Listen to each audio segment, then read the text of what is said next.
সবাই জানেন মোটামুটি গণমাধ্যমের বরাতে, সামাজিক মাধ্যমের বরাতে, যে পৃথিবীর সবচেয়ে প্রভাবশালী এবং বড় রাষ্ট্র মার্কিন যুক্তরাষ্ট্রের দুনিয়ার চাকচিক্যের দিক থেকে সমৃদ্ধ একটি রাজ্য হলো ক্যালিফোর্নিয়া।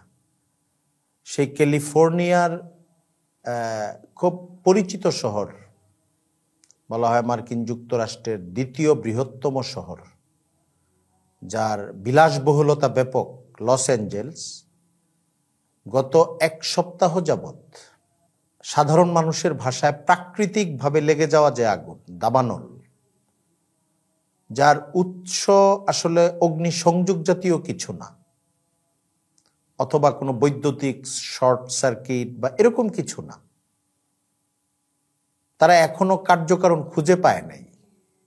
এমনকি দাবানলের যে সাধারণ কারণগুলো থাকে, যে অতিরিক্ত খরা এবং বজ্রপাত ইত্যাদি ইত্যাদি, এ জাতীয় কারণ থেকে কোনো এক জায়গায় আগে আগুন লেগে যায়, তারপর সেটা বড় দাবানলের রূপ ধারণ করে বন জুড়ে ছড়িয়ে পড়ে জনপদগুলোতে আসতে থাকে, এমন কোনো স্পষ্ট কার্যকারণ তারা এখনো পায়নি খুঁজে। কিন্তু এই গত এক সপ্তাহে ব্যাপক ক্ষয়ক্ষতি ওখানে ঘটেছে। হলিউড, যেটাকে পৃথিবীর সবচেয়ে বড় কথিত বিনোদনের কেন্দ্র, মুভি ইত্যাদি ইত্যাদি, এক ধরনের শয়তানির কেন্দ্র, তার বড় বড় ব্যক্তিরা যে এলাকায় বসবাস করত, সেই সব কিছু পুড়ে গেছে। তাদের সর্বশেষ রিপোর্ট যেটা এসেছে, আমি আপনার সাথে কথা বলছি 12ই জানুয়ারি 2025-এ, এখনো আগুন নিভেনি। 6টি জায়গা থেকে আগুন জ্বলছে, দাবানলের আগুন। এবং সর্বশেষ খবরে এটাও এসেছে যে ভিন্ন ভিন্ন দিক থেকে আগুন সম্প্রসারিত হওয়ার আরো সম্ভাবনা আছে। কিছু জায়গায় গতিপথ পরিবর্তন হয়েছে, অথবা কিছু জায়গায় সামান্য নিয়ন্ত্রণ হয়েছে, কিন্তু এর মধ্যে 36,000 একর জমি ভস্মীভূত হয়েছে। মানে ওই জমির উপরে যা যা ছিল, জমি তো না, মানে মাটি তো আর ভস্মীভূত হয় নাই, যা যা ছিল এই 36,000 একর জমিতে তা পুড়ে গেছে। প্রায় 12,000-এর চেয়ে বেশি স্থাপনা, ঘর বাড়ি ইত্যাদি একদম পুড়ে ছাই হয়ে গেছে। তাদের নিজস্ব রিপোর্ট হলো 16 জনের চেয়ে বেশি মানুষের মৃত্যু হয়েছে, এবং অসংখ্য মানুষ বাড়িঘর ছেড়ে নিরাপদ জায়গায় আশ্রয় নিতে বাধ্য হয়েছে। এই ঘটনাগুলো দেখলে একটা জিনিস কি মনে হয়, দুনিয়ার এমন শক্তি এরা, যে তাদের সবচেয়ে বেশি টাকা পয়সা, প্রযুক্তির ক্ষমতা বেশি, আক্রমণ করার ক্ষমতা, পৃথিবীর দেশে দেশে খবরদারি করা, অস্ত্রের জোরে সবচেয়ে সর্বাধুনিক এবং ভয়ঙ্কর ভয়ঙ্কর মারণাস্ত্রের মালিক তারা, এবং এগুলো প্রয়োগও করছে তারা। তো এত সব কিছুর পরেও কুদরতের এই আগুন বা এই জাতীয় ঘটনার ক্ষেত্রে তারা কত অসহায়। এটা আসলে দুনিয়ার জীবনে মানুষ যত পাওয়ারের মালিক হোক, যত ক্ষমতার মালিক হোক, সে যে আসলে আল্লাহর বান্দা হিসাবে একদমই অক্ষম। মাঝে মাঝে আল্লাহ তাআলা এই জিনিসটা দেখান। এই ঘটনার মধ্য দিয়ে এটা আবার সামনে আসলো। মানে মনে হয় যে বিশাল ক্ষমতা, এদের ক্ষমতা এবং শক্তির কাছে, বিশেষ করে দুনিয়ার ব্যবস্থাপনাকে কেন্দ্র করে, নিয়ন্ত্রণকে কেন্দ্র করে এদের যে শক্তি, এটাকে চ্যালেঞ্জ করার কেউ নাই। মানে মানুষের বাহ্যিক মনস্তত্ত্বে এটা বিশাল একটা প্রভাব তৈরি করে এই জিনিসটা। কিন্তু এই ধরনের ঘটনা, দাবানলের ঘটনা, ভূমিকম্পের ঘটনার কথা বলি, সুনামির ঘটনার কথা বলি, বড় কোনো সাইক্লোনের কথা বলি, তো এইসব ঘটনা যখন আসে তাদের কিছুই করার থাকে না। অন্য অনেক দেশের তো থাকেই না, কারোরই থাকে না, তাদেরও থাকে না। তারাও অপেক্ষা করে থাকে কখন নিভবে। চেষ্টা একটা করে আগুন নিভানোর জন্য, ফায়ার সার্ভিস পানি দিতে থাকে। এটার বড় রাষ্ট্র হিসেবে তাদের আয়োজন একটু বেশি। তাদের স্থলভাগের ফায়ার সার্ভিসের বাহিনীর পাশাপাশি উড়োজাহাজ ব্যবহার করা, এগুলো অন্যদের চেয়ে একটু বেশি আছে। কিন্তু এটা তাদের আক্রান্ত হওয়ার তুলনায়, তাদের ক্ষয়ক্ষতির তুলনায় ওইগুলোর ভূমিকা নিতান্তই মশার মতোও না, বরং সেটা বিপর্যস্ত হচ্ছে আরো বিভিন্ন জায়গায়। 2 নম্বর যে জিনিসটা মনে পড়েছে আপনার সঙ্গে কথা বলতে গিয়ে, সেটি হলো পৃথিবীতে জালেম শক্তি যারা, মানে বর্বরতা নিজে তো করেই নিজের দেশের জন্যে, নিজের সঙ্গে যুক্ত অন্য কোনো দালাল শক্তির জন্যেও বা সহযোগী শক্তির জন্যেও জুলুমকে রপ্তানি করে, জুলুমকে সরবরাহ করে তারা পৃথিবীব্যাপী, মানুষ হত্যাকে সরবরাহ করে, বর্বরতা পৃথিবীব্যাপী করে এরা। আর সর্বশেষ আমাদের সামনে ঘটনা হলো গাজার ঘটনা, ফিলিস্তিনের ঘটনা। মার্কিন যুক্তরাষ্ট্রের ক্যালিফোর্নিয়ার লস অ্যাঞ্জেলসের দাবানল নিয়ে আমরা কথা বলছি। গাজায় হামলা তো করছে ইসরায়েল, নিউজের এটা গণমাধ্যমের খবর। সচেতন মানুষ মাত্রই জানেন, যেটুক নিউজ সামনে এসেছে তা থেকেই জানা যায় যে এ পর্যন্ত ইসরায়েলকে বিলিয়ন বিলিয়ন ডলার শুধু যুদ্ধের উপকরণ সরবরাহের জন্য এবং তাদের যুদ্ধের খরচ চালানোর জন্য সরবরাহ করেছে মার্কিন যুক্তরাষ্ট্র। বহু অস্ত্র সরবরাহ করেছে এবং মাঝে মাঝে হুমকি দিয়েছে, কিন্তু অস্ত্র সরবরাহ তারা চালু রেখেছে। ভেতরের খবর হলো কোনো কোনো গণমাধ্যমে এটাও বলেছে এবং সামাজিক মাধ্যমে এসেছে যে তারা সোলজারও ব্যবহার করেছে, তাদের সোলজারও সেখানে অংশগ্রহণ করেছে। তো এটাকে আপনি কি বলবেন? গাজা এবং এরকম দূরের দেশগুলো, তার দেশের সাথে কোনো সীমান্ত নেই, পুরা মধ্যপ্রাচ্য জুড়ে এশিয়ার বিভিন্ন দেশে নৌবহর পাঠিয়ে দেওয়া, যুদ্ধ করা, এবং গত 3 বছর আগ পর্যন্ত আফগানিস্তানে তারা যা করেছে, আরো বিভিন্ন দেশে আপনি গত 50 বছর 60 বছরে এরকম অনেক জায়গায় সৈন্য পাঠিয়ে দেওয়া, জুলুম করা, অত্যাচার করা, নির্যাতন করা, আর সবচেয়ে ভয়াবহ ভয়াবহ বোমাগুলো ফেলতে থাকা, এটা তারা করেছে। কিন্তু তাদের অসহায়ত্ব, জালেমের পরিণতি তো, মূল পরিণতি আখেরাতে আল্লাহ তাআলা দান করবেন। দুনিয়াতেও কিছু কিছু শাস্তি দেন, কিছু কিছু অবমাননা দেন, কিছু কিছু অক্ষমতা এবং ব্যর্থতা, কিছু কিছু হতাশা তাদের মধ্যে প্রবেশ করান। এটা মনে রাখার জিনিস। জালেমের এই জন্য জুলুম থেকে বিরত হওয়াটা খুব গুরুত্বপূর্ণ ঘটনা, এবং জালেমের শক্তির প্রতি যেন অন্যরা মুগ্ধ না হয়ে যায় এবং নিজেরাও এই চরিত্র গ্রহণ না করে। এই ধরনের দাবানলের ঘটনা, ভূমিকম্পের ভয়ঙ্কর ঘটনা, সুনামির ঘটনা এবং সর্বগ্রাসী সাইক্লোনের ঘটনা কোনো বড় রাষ্ট্রকে যখন গ্রাস করে এবং তাদের নাভিশ্বাস ছুটাতে থাকে, তখন দুর্বল দেশের দুর্বল বাসিন্দা হিসাবে আমাদের কাছে মনে হয় যে এখান থেকে তাদেরও সবক নেওয়া দরকার, আমাদেরও সবক নেওয়া দরকার।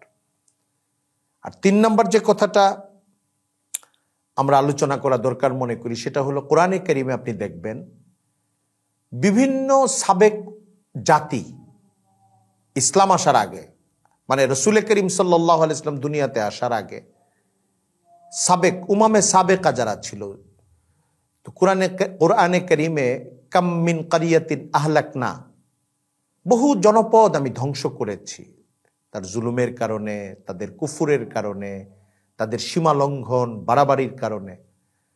আবার আপনি দেখবেন ফানজুরু কাইফা কানা আকিবাতুল মুকাদ্দিবিন, আল্লাহ তাআলা বিভিন্ন জনপদে মানুষ ঘুরতে গিয়ে যেন এটা দেখে যে মিথ্যা আরোপকারীরা, এখানে আপনি সবগুলো অর্থ আনতে পারেন, জালেমের অর্থ এবং সীমালঙ্ঘনকারী যারা, এদের জনপদগুলোকে আল্লাহ তাআলা আযাব দিয়ে, গজব দিয়ে ধ্বংস করেছেন এবং পরবর্তী সময়ের মানুষকে এটা দেখে শিক্ষা নিতে বলেছেন।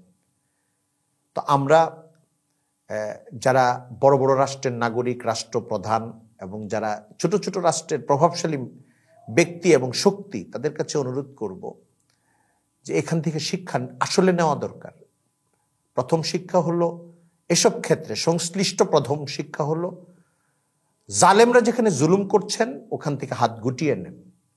মার্কিন যুক্তরাষ্ট্রের উচিত যেখানে যেখানে তার জুলুমের ছাপ আছে ওইখান থেকে হাত গুটিয়ে নেওয়া। বিশেষ করে গত 1 বছরের চেয়ে বেশি সময় জুড়ে পৃথিবীর সবচেয়ে বর্বর শক্তি ইসরায়েল যেভাবে গাজার মুসলমানদেরকে হত্যা করেছে, ধ্বংস করেছে এবং পুরা গাজার জনপদটাকে একটা ধ্বংসস্তূপে পরিণত করেছে, বধ্যভূমিতে পরিণত করেছে, তার পেছনে পুরোপুরি পৃষ্ঠপোষকতা, অস্ত্র, টাকা পয়সা এবং কূটনীতির পৃষ্ঠপোষকতা, গোটা দুনিয়াতে একচ্ছত্রভাবে এটা করতে দেওয়া, এই কাজগুলো পেছন থেকে প্রোটেকশন দেওয়া এবং বারবার মার্কিন যুক্তরাষ্ট্রের পররাষ্ট্র মন্ত্রণালয়ের লোকেরা মধ্যপ্রাচ্যে যাওয়া এবং দরবার করে অন্য দেশগুলোকে নিবৃত্ত রাখা, এটা খুব ওপেন ছিল, সিক্রেট কোনো ব্যাপার ছিল না যে ওখানে গিয়ে গিয়ে সংলাপের নামে কেউ যেন গাজার পাশে এসে না দাঁড়ায়, কেউ যেন ইসরায়েলের জন্য টেনশনের কারণ না হয়, এই কাজগুলো বারবার তারা ওইখানে গিয়ে করেছে এবং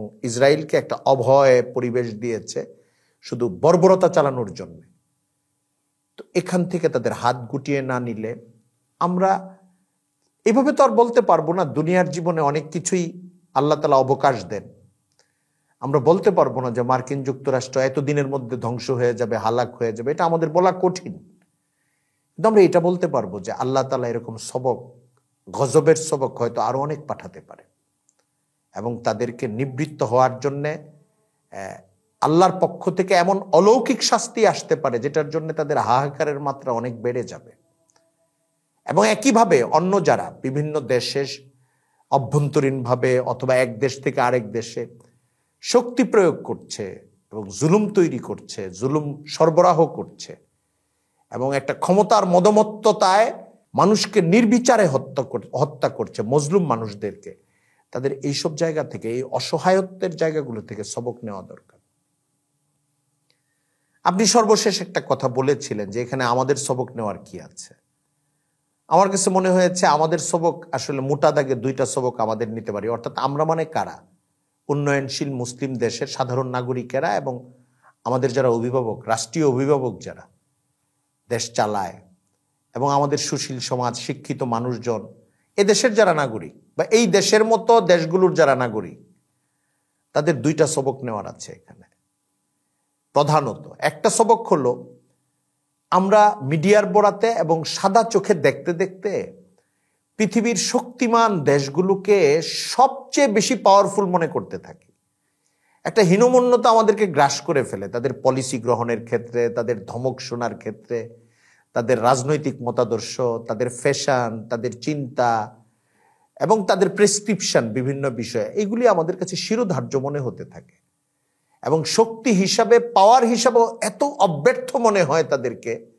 তারা যেটা বলবে এটাই হবে, তারা যেটা করবে এটাই করতে পারবে, তাদের বিরোধিতা করা একদম ঠিক হবে না, তাদেরটাই শিরোধার্য এবং অজেয় শক্তি তারা, এরকম একটা ধারণা হয়ে আমাদের চিন্তা ভাবনা কিছুটা বিড়ালের মতো হয়ে যেতে থাকে এবং কিছুটা নত জানু এবং ভয়ঙ্কর রকমের হীনমন্যতাগ্রস্ত একটা প্রজন্মের পর, অনেক শিক্ষিত, অনেক যোগ্য, কিন্তু এই জায়গাটা হীনমন্যতাগ্রস্ত মুসলিম।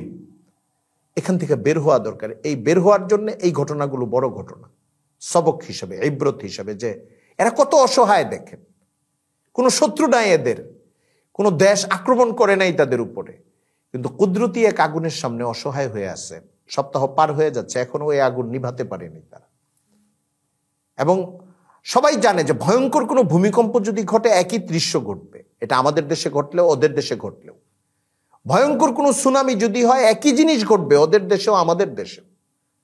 তো এখান থেকে দুনিয়ার কোনো কৃত্রিম শক্তিকে, কোনো রাষ্ট্রকে, কোনো ব্যক্তিকে, কোনো ইনস্টিটিউশনকে বিশাল অব্যর্থ অজেয় শক্তি মনে করে তার ন্যায্য অন্যায্য, ন্যায় অন্যায় সব আদর্শ, পলিসি, নির্দেশনা, প্রেসক্রিপশন গ্রহণ করার যে একটা মনোবৃত্তি তৈরি হয়েছে, আমরা যে একটা ফরম্যাটের মধ্যে ঢুকে পড়েছি, একটা অভিশপ্ত ফরম্যাটে, এখান থেকে আমাদের বের হওয়া উচিত। আর 2 নম্বর শিক্ষা হলো যেটা কমন শিক্ষা, আমাদের ব্যক্তি পর্যায়ে, সামাজিক পর্যায়ে, ইনস্টিটিউশনাল পর্যায়ে, রাষ্ট্রীয় পর্যায়ে, সব জায়গায় আল্লাহর শক্তিকে বড় শক্তি মনে করা এবং জুলুম থেকে নিজেদেরকে নিবৃত্ত করা এবং সব সময় বান্দা হিসাবে আত্মসমর্পণের একটা মনোভাব লালন করা, নিজেকে নিজে সংযমী রাখা। সংযম তো একটা ব্যাপক জিনিস, এটার ব্যক্তিগত জীবনের অনেক অংশ আছে ধর্মীয় দিক থেকেই।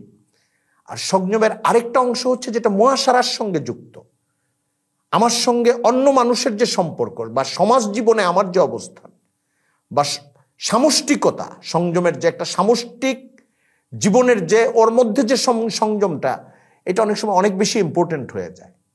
আবার এটাও ঠিক যে ব্যক্তিগত সংযমটাই ওই সংযমটাকে প্রভাবিত করে, ব্যক্তিগত অসংযমটাই ওই অসংযমটাকে প্রভাবিত করে, এটা ঠিক। কিন্তু যখন কোনো ইনস্টিটিউশন একটা অসংযমী সিদ্ধান্ত নিতে থাকে, জুলুমের সিদ্ধান্ত নিতে থাকে, তখন লাখো মানুষ, হাজারো মানুষ ক্ষতিগ্রস্ত হতে থাকে।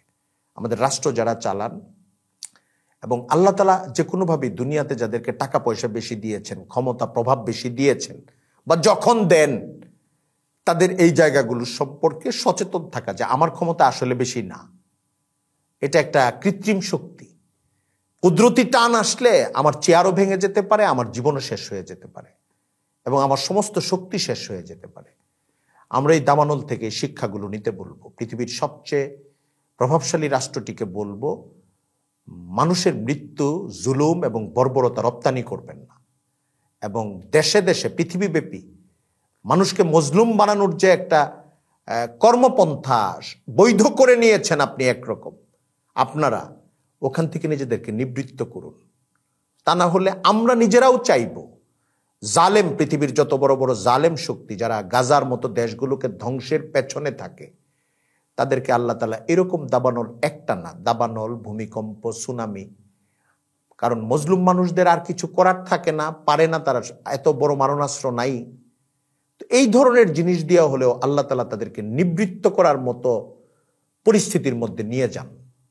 এবং শুধু তাদের জন্যই না, যারাই এই ধরনের অ্যালায়েন্সে যুক্ত থাকে, জুলুমের অ্যালায়েন্স, বর্বরতার অ্যালায়েন্স পৃথিবীব্যাপী, তাদের ব্যাপারে আমাদের দোয়া, আমাদের প্রার্থনা, আমাদের অপেক্ষা থাকে এটা।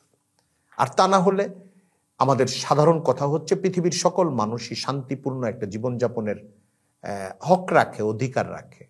আমরা ইমানের দাওয়াত দেই, শান্তিপূর্ণ সহাবস্থানের দাওয়াত দেই এবং শিক্ষা গ্রহণ করে অসহায়ত্বের জায়গাগুলোতে কুদরতের যে বিশাল দাপটের সীমানাহীন ক্ষমতা, আল্লাহর কুদরতের, এখান থেকে শিক্ষা নিয়ে পারস্পরিকভাবে সংযমের সাথে জীবন চালানো, এটার দাওয়াত আমরা দেই।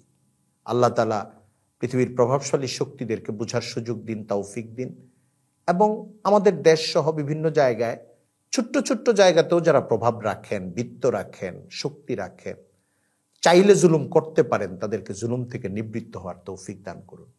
ওয়া আখিরু দাওয়ানা আনিল হামদুলিল্লাহি রাব্বিল আলামিন ওয়া মা আলাইনা ইল্লাল বালাগ।